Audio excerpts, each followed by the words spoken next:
Now, I talked about how I'm going to teach you how to make a weakness into a strength. Raise your hand if you've heard this before in some capacity.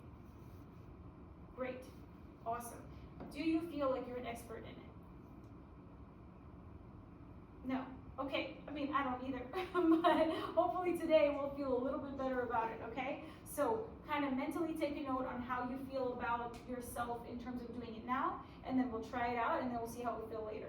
What time is it? Okay. So step number 1, choose a weakness. So the most important thing is choosing something correct. Who here has ever, in some scenario, when asked about a weakness, said something like, I'm a perfectionist, or something doesn't sound like a weakness? Okay, I'm just interested. What did you say? You remember? I probably said something along the lines of that too. Yeah.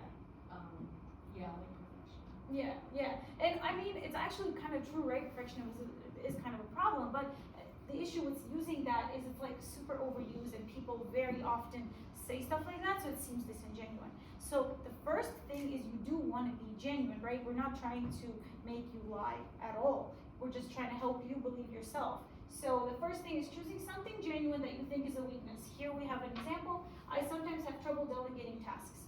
Of course, you probably don't want to choose something that you haven't worked on at all. You want to choose something that's a weakness, but isn't something that, like, maybe I had a problem being chronically late all the time. Like, it was bad. In undergrad, I got an academic probation. I could just not be on time. The ADHD was real. So I probably wouldn't mention. In fact, one time at an interview, I did mention that. It did not go well. So don't do it. So don't mention, like, your truest weakness that you haven't worked on, that you don't know how to tackle. But be genuine and pick something that is a weakness, but that you have worked on. Why are we doing that? Because we are going to really show how through this weakness we actually have strengths. So step 2, after you've chosen a weakness, you provide context to it, but don't dwell on it. You know, some of us, we have the tendency to talk a lot, so we might, to explain our weakness really well, use a lot of words. Minimize the words in this part of it. The second step after you've chosen a weakness is explain it, but just a little bit. Don't go into too much detail. For example, I have sometimes have trouble delegating tasks. In the past, I tended to take on too much because I felt responsible for ensuring everything was perfect. One sentence, not too much more than that, yeah? So you explain what was the issue, how you learned that that's an issue, because that is self-awareness. That's already a positive thing. Then we have the need to improve this. So this is the context, and I'm so self-aware, I realized this approach wasn't sustainable and could affect the team's efficiency. So here you're saying, okay, so I realized that this is the context of how I found it, and then I realized this is a problem because it's affecting others. Self-aware, and you care about others, right? You care about the productivity of a team. Everybody wants someone who has that quality. Any job. Step 4, demonstrate the steps you have taken. So here you're showing you're proactive. This is why you gotta pick something that you've actually started to work on in some shape or form. Starting to work on something can look like so many different things. It can be, I went to therapy. It can be, I started Googling it. That's something, right? It can be small. You don't have to think that it's like, I immediately fixed my entire life. It's not like that. So, demonstrate the steps you've taken. For example, to address this, I started using project management tools to delegate effectively and check in regularly with team members. Here we're seeing some of the stuff that we were doing in class with group communication, right? We're seeing like group roles and throughout this. Hopefully you're seeing that in this example. You're seeing some of the agenda stuff in here. Part of the agenda can be to delegate tasks. So I started using project management tools to delegate effectively and check in regularly with team members. I've also learned to trust my team and their capabilities. Great. So you're proactive, you're self-aware. Step 5, frame it as a strength enhancement of your skills so far. So now I'm much better at empowering others, and as a result, I've helped the team work more collaboratively and efficiently. So this is the piece where you are saying the steps that I've taken to improve this issue that I have actually helped me somehow. So show that the skill that you were lacking has gotten better. In America, we're all about skills. Everything is a skill. Even when I talk about empathy in my research, sometimes I talk about how that's a skill, right? So in the work setting, it will be most likely well received if you show that you improve.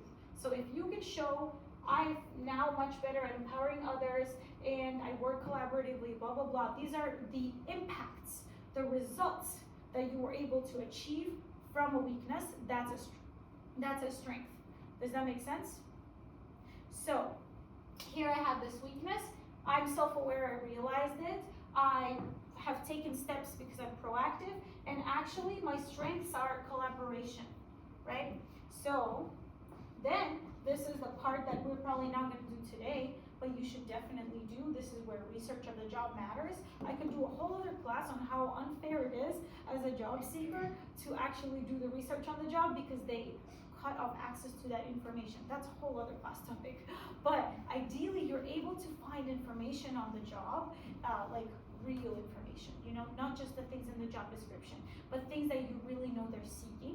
And the best you can do to connect what you said to that, boom, that is a perfect answer to that question of what is your weakness. So finally, in this role, I believe my ability to collaborate and delegate will allow me to lead projects effectively while focusing on the big picture. Oh, great. So they know that in this job, we're really looking for big picture people. We're looking for collaboration. So ideally, the strength you're trying to demonstrate through your weakness is one that really applies for what they're looking for. Does that make sense? Today, we don't have a specific job we're going to be practicing for, so we don't have to do this final step. We can just do those, but eventually you are also leading to this one. Questions about this process? Does it make sense? How does it make you feel? Genuinely.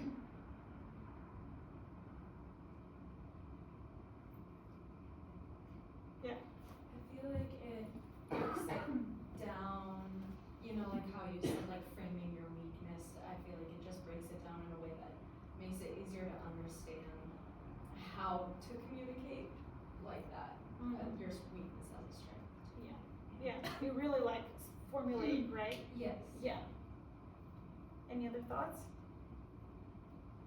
Or feelings? What do you think, Ashley? It's definitely a good thing to know how to do, so you're prepared for any question that you could get in an interview. Yeah, definitely. Does anyone here feel like it's a little uncomfy? A little bit? I feel like it's like they're asking me for a weakness and I'm telling them a strength and it feels still wrong. Yeah. I mean, I understand that I can't just say that I'm whatever, but it still doesn't really feel like I'm answering it even though you have all the steps there. Absolutely, right? Because it feels like you're not directly answering that question. Absolutely, I resonate with that, which is why I started by saying it might feel a little disingenuous.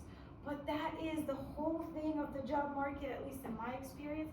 I mean, I'm not like a professional of 50 years, but I have at least 10 years on you guys, right? So I'm here to give you what I can. I'm not trying to pretend I know all the things. And you know things that I don't know. But what I can do is give you my experience, and then you can use that and do something with that. But in my experience, I feel like the job market isn't necessarily the place that when they ask you for the weakness that they're looking for that. I think when they ask you questions like what's your weakness or tell me a little bit about yourself, those are coded messages. Those are messages where they're looking how you're going to respond because they also know that you get training on this. They also know that you're out there. It's not your first interview.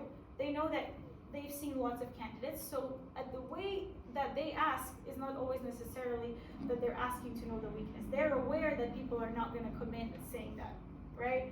So I think that's the game. There is a game that happens in the job market, maybe not for every single job, but my job is to try to help you play that game a little bit better. And myself too, I'm still in it. So that's kind of the idea. So let's try it out. I want you to take like 5 minutes and I want you to think about this is the example fully actually. Let's go through it really quick. Let me just have someone else read it because I have like dry throat. Yeah. One area I've worked on is delegating tasks. Early in my career, I often took on too much myself, feeling it was my responsibility to ensure everything was done perfectly. Over time, I realized this approach wasn't productive for me or the team. I started using project management tools to assign tasks clearly and check in regularly. This has helped me develop stronger team collaboration and has made projects more efficient.